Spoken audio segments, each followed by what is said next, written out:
दिनचर्या बताई गई है वही तुम्हारी सिद्धि का हेतु है। अपनी कोई भी दुराग्रह वृत्ति रख के, आग्रह वृत्ति रख करके शरणागत ना हो, खाली हो जाओ। जो भी तुम्हारे अंदर है उस समर्पण के भाव में, अब जो ही कहें करें हम सोई, आयस लिए चले निज दासी, मन क्रम वचन त्रिशुद्ध सकल मत, हम श्री हित हरिवंश उपासी। मन से, वचन से, कर्म से, शरीर की चेष्टाओं से शुद्ध, अर्थात जो उपदेश मिला उसके अनुसार चलना, उसके विपरीत चलना अशुद्ध है, उनके अनुकूल चलना शुद्ध है। तो आदेश है, प्रातः उठे, सबसे पहले गुरुदेव भगवान को प्रणाम करके गुरु प्रदत्त नाम मंत्र का स्मरण करें। फिर वृंदावन भूमि को प्रणाम करें, चाहे जहां हो, क्योंकि हमारा प्रेम धर्म धाम में विराजमान प्रिया प्रीतम के चरणार विंद का सेवा सुख है।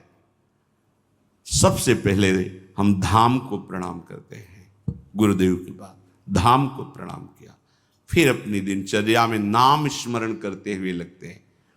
जब स्नान कर ले रज लगाते हैं, चरणामृत लेते हैं, तिलक रचना करते हैं, फिर दिनचर्या आगे की बढ़ती है। इतना शरीर सेवी मत बन जाओ कि हर समय खान पान का ही चिंतन केवल बना रहे, जिससे प्राणों का पोषण हो, शरीर स्वस्थ रहे। ऐसी दिनचर्या बनाओ, 2 बार, 1 बार, 3 बार, जितने में तुम्हारा प्राण पोषण होता है थोड़ा थोड़ा ले ले, पर वो भगवद अर्पित करके। सेवक जी महाराज कह रहे, इसीलिए उनकी बुद्धि कच्ची रहती है।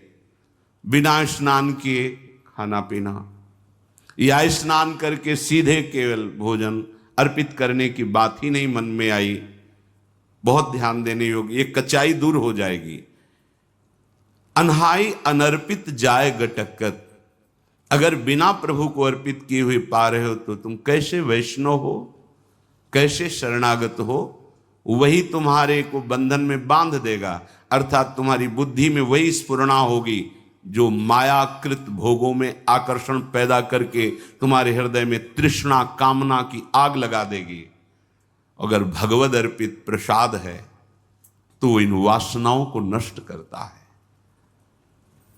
काहे को अपनी बुद्धि को भ्रष्ट करोगे? बिना भगवद अर्पित किए हुए जो भी पाया जाता है वो पाप पाया जाता है, ऐसा संतों ने कहा है, ऐसा भगवान ने भी गीता जी में कहा है। कितना समय लगता है? बहुत सहज बात है, आपको बहुत जल्दी है। तो जो पदार्थ आपके हाथ में आया है पाने के लिए, आपके सामने है, एक क्षण शांत होइए, स्मरण कीजिए आराध्य देव का, भावना कीजिए कि हमारे हृदय में भी विराजमान है। और जय हो राधा वल्लभ लाल की जय हो, प्रभु पाइए और बस पा लिए, हो गया। बहुत जल्दी है तो आप कहीं ऐसी जगह जहां छवि नहीं विराजमान, ठाकुर पास नहीं, ये उपाय कीजिए। अगर घर में है, बहुत जल्दी है तो आप दृष्टि भोग लगा दीजिए। सामने गए, थाल दिखाई, 2-4 नाम लिए, प्रणाम किया, आ गए। समय है तो विराजमान करके एक पद गाया, भावना कर रहे प्रभु पा रहे, फिर आचमन कराया, फिर प्रसाद।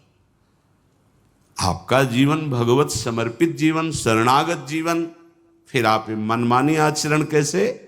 एक बूंद पानी भी अमनिया नहीं होना चाहिए अपनी जिह्वा में, प्रसादी ही पाना चाहिए।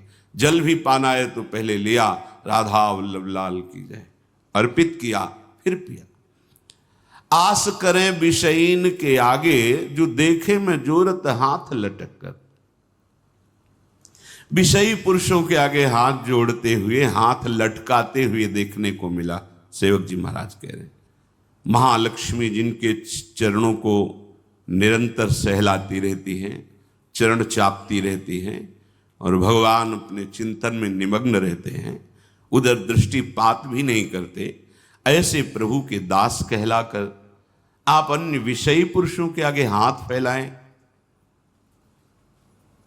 भक्त कभी ऐसा नहीं कर सकता, चाहे वो गृहस्थ हो चाहे विरक्त हो। वो भगवद आश्रित है। अगर ऐसा है तो भगवद आश्रय नहीं है। ऐसा नहीं है। जिसके हृदय में नाम चल रहा होता है वो परम धनी है। भुगतें देहि न जाचहि, पोषण भरन चिंत कराएं। जो शरणागत जन है, जो भगवत प्रसाद से मिला, यथा लाभ संतोष सदा, काहू सो कछु न चाहोगो, आनंद लेते हैं, उसी में संतोष करते हैं। अगर जरूरत पड़ी तो उसमें से भी दूसरे को दे देते हैं, पर न जाचहि। ऐसे करना भक्तों का स्वभाव नहीं होता।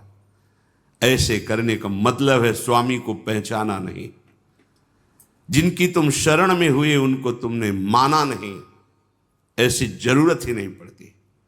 भक्तन पाछे यूं फिरे जीव बछड़ा संगाए, चाहे वो गृहस्थ भक्त हो चाहे विरक्त भक्त हो। आस करें विषयीन के आगे, ऐसे करके मांगना दे। ये ना शरणागति का लक्षण है, ना ये किसी उपासना का भाव। ये केवल वासना है, वासना। ऐसे जिस स्वामी ने पलक झपकते अनंत ब्रह्मांडों की रचना कर दी, किसी के सहयोग की जरूरत नहीं पड़ी, उन स्वामी का सेवक हो। अगर वो आज हमें भूखा रखना चाहते हैं तो हम विविध प्रकार के पदार्थों के पाने से जो सुख होता है उससे भी अधिक सुखी रहेंगे। आज हमारे स्वामी की इच्छा है आज हम भूखे रहें, तो हमें नहीं चाहिए 56 भोग। अगर हमारे स्वामी की इच्छा है नमक रोटी, वो हमारे लिए अमृत है। विश्वास करो, राजी होना सीखो अपने प्रभु के विधान में, जीवन मंगलमय हो जाएगा। ये आवश्यकताएं, ये चाह, ये वासनाएं इतनी मत बढ़ा लो कि तुम प्रभु को भूल जाओ और संसार की इस भूल भलैया में भटक पड़ो। ये भटकन मिटाने के लिए मनुष्य जीवन मिला है। केतिक आयु केतिक सो जीवन, काहे विनाशत काज हटकत। अरे भाई, कितनी आयु है तुम्हारी? शरीर तो छूटेगा ना। कितना जीवन है तुम्हारा? इसे तुम कलंक लगा रहे हो शरणागति में, दूसरे के आगे हाथ जोड़कर मांग करके, अन्य भरोसा करके, अन्य आश्रय रख करके। कितना जीवन है तुम्हारा? और एक सिद्धांत बता दें, यदि आपने चालबाजी से, कपट से जीना सीखा है तो पूरे जीवन इसी से जी पाओगे, दूसरा रास्ता नहीं रहेगा। आपने मांग करके इधर उधर तो ऐसे ही जीवन व्यतीत होगा, वो आप निष्ठा तो वैसे ही जीवन व्यतीत होगा। तुम जैसे चाहोगे वैसे हरि तुम्हारी व्यवस्था करेगा। तुम्हारे मन में आया है कि बिना छल कपट झूठ चोरी के धन आदि नहीं आता, सुख सुविधाएं नहीं आती, तो नहीं आएंगी, तुम्हें वही करना पड़ेगा। तुम्हारी सोच है। अगर भरोसे पे हो गए जैसे हरि, तो आप दुख सुख के प्रभाव से रहित होकर आएंगे, दुख सुख उसके प्रभाव से रहित होकर परमानंद में निमग्न हो जाएंगे। इसलिए विचार करो, केतिक आयु केतिक जीवन, और ये जीवन मिला है भगवत प्राप्ति के लिए, तो काहे विनाशत काज हटकत।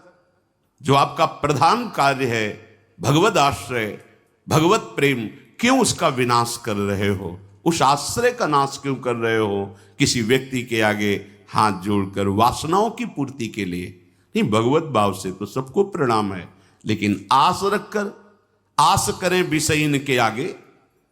अगर आस है, ये नहीं, ये जीवन में कभी नहीं होना चाहिए, चाहे गृहस्थ हो चाहे विरक्त हो। भगवत आश्रय बिल्कुल।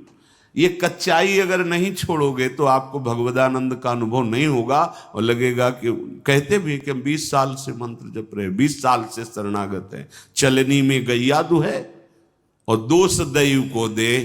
बोले बहुत चारा लगाते हैं, बड़े बड़े थन भी हैं, खूब दूध है उसमें, पर पीने को एक बूंद नहीं मिलता, और हम दूहते भी हैं, तो किसमें दूह रहे हो? बोले चलनी में गैया दू है, दैव दो। मेरे भाग्य में दूध नहीं बदा है, क्योंकि चलनी में गैया दू है। दोष दैव को दे, हरिगुरु कहो न माने। ये तुम्हारी कच्चाई तुम्हें परमानंद से विमुख कर देगी। साधन करते हुए भी ये असाधन वृत्तियां भगवदानंद का अनुभव नहीं होने देती। हां, यदि हमें कोई भी शरीर निर्वाह की आवश्यकता है, कोई भी हमारी कर्तव्य पूर्णता की आवश्यकता है, तो हम अपने प्रभु से प्रार्थना करते हैं कि आप देख लेना, आपको जैसा लगे आप संभाल लेना। इस कर्तव्य कार्य के लिए ऐसी व्यवस्था चाहिए, नहीं है आप देख लो। हमारे जो भी हैं, हमारे आराध्य देव हैं, जैसे गोस्वामी जी कह रहे, बने तो रघुबर ते बने और बिगड़े तो भरपूर, तुलसी औरन ते बने ताबन वे पे दूर। हमें लगता है सबको याद होगा ये बात, सैकड़ों बार सुना तो याद होगा। तो याद होने से क्या है, जीवन में उतारिए इसको अपने आराध्य देव से, बस। वो भी थोड़ी कचाई है तब, नहीं तो कहने की भी जरूरत नहीं। वो सर्वज्ञ है, सर्वत्र है, सर्वशक्तिमान है। अगर वो ऐसे राजी हैं तो हम राजी हैं। बस सबसे बढ़िया सूत्र उपासनक है, जोई जोई प्यारो करे सोई मुहिम। हम राजी उसी में जिसमें तेरी रजा है। तुम राजी हो तो हम राजी हैं। कम से कम ये जन्म तो प्रभु के प्यार में दे के देखो। बहुतों के प्यार में जन्म के जन्म बिता दिए, एक बार हरि प्रेम में ऐसा तो करके देखो, जोई जोई प्यारो करे सोई मुहि भावे।